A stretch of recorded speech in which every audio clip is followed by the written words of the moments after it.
made one mistake, and now there's a police officer standing in your living room looking around at everything you own, and there is nothing, legally, you can do to stop it.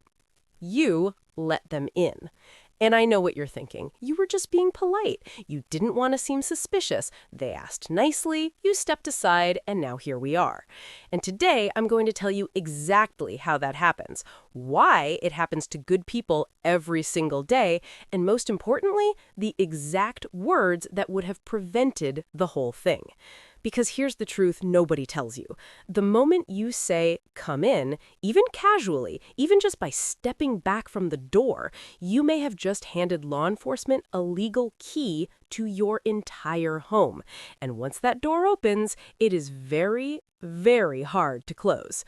Let me explain what's actually happening legally when a police officer shows up at your door and asks to come inside. When police knock on your door, they are doing something called a knock and talk. It sounds informal. It is not. It is a deliberate, trained law enforcement technique used to gain voluntary access to your home without needing a warrant. Here's why that matters. The Fourth Amendment to the United States Constitution protects you from unreasonable searches and seizures. Your home sits at the absolute center of that protection. Police generally cannot enter your home without one of three things: a warrant, signed by a judge, an emergency situation, or your consent. That third one, your consent, that is the door they are trying to open, literally and illegally, every single time they knock. And consent does not have to be a formal, signed document. Consent can be you saying, sure, come on in. Consent can be you saying, yeah, just a second, and then walking away from the door. Courts have even found consent in cases where someone simply stepped back and made room for the officer to enter. You didn't know that. Most people don't. And that's exactly what makes the knock and talk so effective. Now, let me tell you how this plays out in real life, because I want this to be concrete for you. Officer knocks, you answer. They say something like, hey, we've had some reports in the neighborhood. Mind if we come in and ask you a few questions? You're not nervous because you haven't done anything wrong. So you say, sure, come in. They step inside. Now they are legally in your home with your permission. And here is what changes the moment that happens. Anything they can see in plain view from where they are standing can now potentially be used. A prescription bottle on the counter, a bag on the table, something in an open closet. Items that from the outside they had no access to are now visible, legally, because you consented to their presence. And it gets worse. If during that conversation they develop what's called probable cause, meaning they see or hear something that gives them reason to believe a crime has occurred, they now have grounds to go further, to search, sometimes to arrest, all because of one moment at the front door where you were just trying to be cooperative. This is not hypothetical. I have seen this happen more than once to people who had nothing to hide but everything to lose. Now let me walk you through 5 real scenarios, because this looks different depending on your situation, and I want you to be prepared for all of them. Scenario 1, the friendly neighbor complaint. Officer shows up, says there's been a noise complaint, asks if they can step inside for a moment. You live alone, you had music on, nothing else is going on. You say, sure, come in. The moment they step in, they see something on your coffee table. Maybe a pipe, maybe a prescription that isn't yours, maybe something completely innocent that they decide to question. Now, a noise complaint has become something else entirely. The right move here was to step to the doorway, say you're sorry about the noise, and handle it right there. You never needed to let them in. Scenario 2, the welfare check. Someone called 911 saying they were worried about you. Maybe a family member, maybe a neighbor who heard something. Officers arrive and say they just want to make sure you're okay.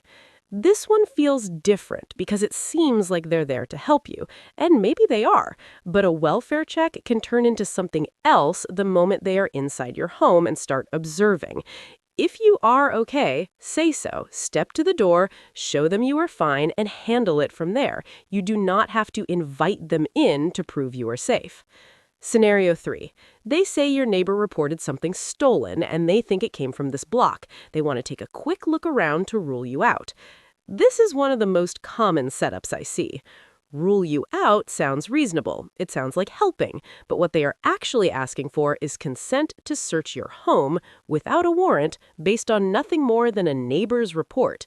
The answer is, Officer, I want to cooperate, but I'm not going to consent to a search without a warrant. If you believe there is evidence here, get a warrant and I will fully comply. Scenario 4. They say they have information, they don't say what, and they just want to ask you a few questions inside. No warrant mentioned, just information. This is a knock and talk in its purest form. Information is vague on purpose. It is designed to make you curious enough to cooperate. Do not go inside with them. Do not invite them in. Stand at your doorway and say, I'm happy to answer questions here. If I'm being detained, I'd like to know on what grounds. If I'm not being detained, I'd like to end this conversation and speak with an attorney. Scenario 5. You weren't home, your roommate or family member let them in. You come home to find officers inside your house. This one is painful because it wasn't your decision. But here is what you need to know. A third party who lives in a shared space can legally consent to entry into common areas. They cannot consent to entry into your private bedroom or personal spaces. If this happens to you, say nothing. Do not engage with the officers. Excuse yourself, go to a private space, and immediately call an attorney.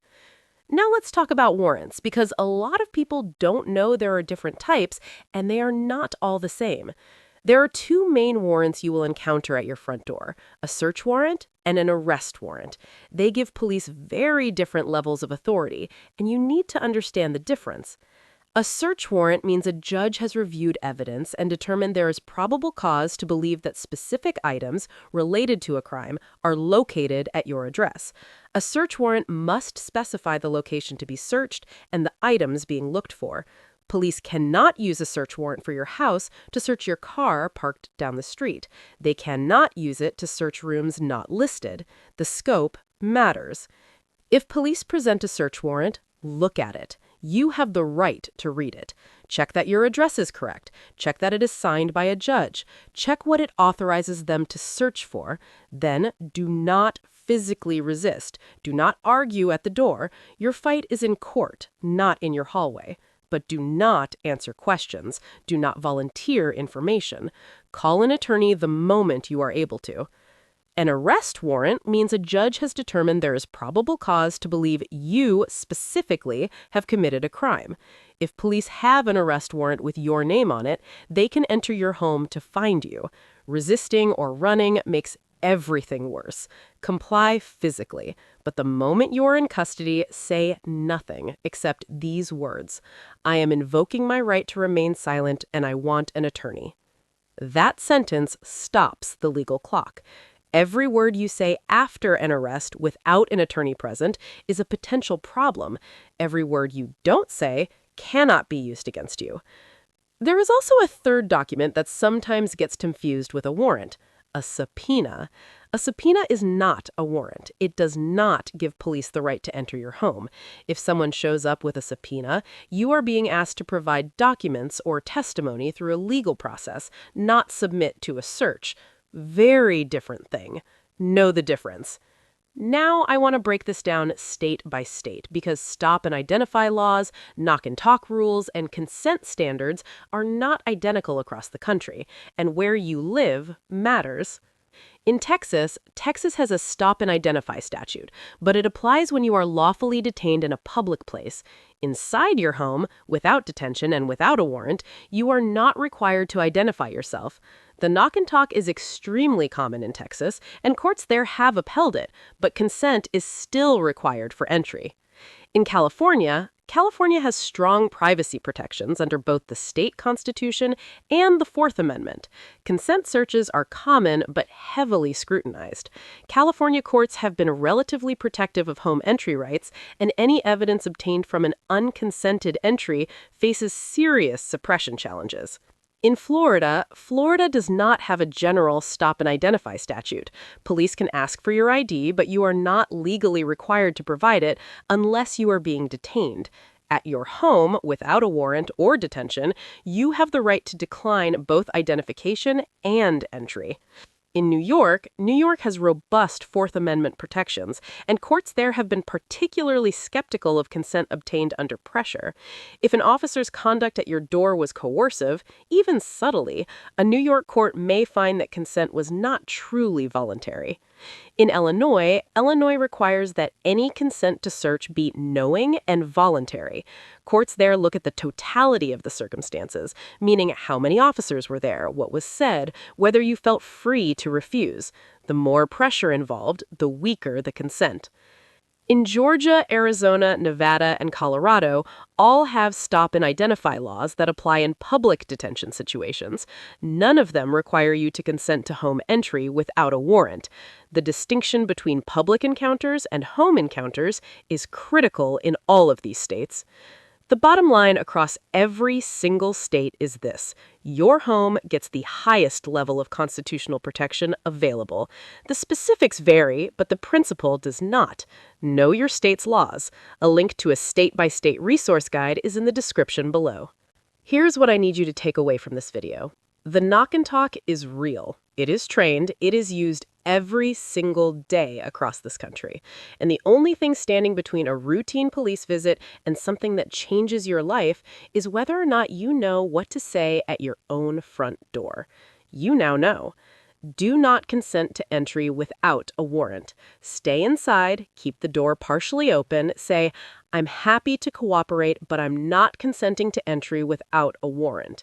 7 seconds. That's how long it takes to say that sentence. 7 seconds that could protect everything inside your home and everything inside your life. If you already made the mistake, stop talking, call an attorney, do it now. And if you are in one of the states I mentioned, drop your state in the comments. Tell me what you want me to break down further. I am reading every single comment, and your question may become the next video on this channel. Have you ever had police knock on your door and ask to come in? What did you do? What do you wish you had done differently? Drop it below, because your experience is going to help someone else watching this right now who doesn't know what to do. If this gave you something real today, share it, text it to someone, post it, because the person who needs this most is probably someone who has no idea this video exists. One share could change what happens to them when that knock comes. Subscribe, because your rights are not something I'm willing to leave vague. I'll see you in the next one.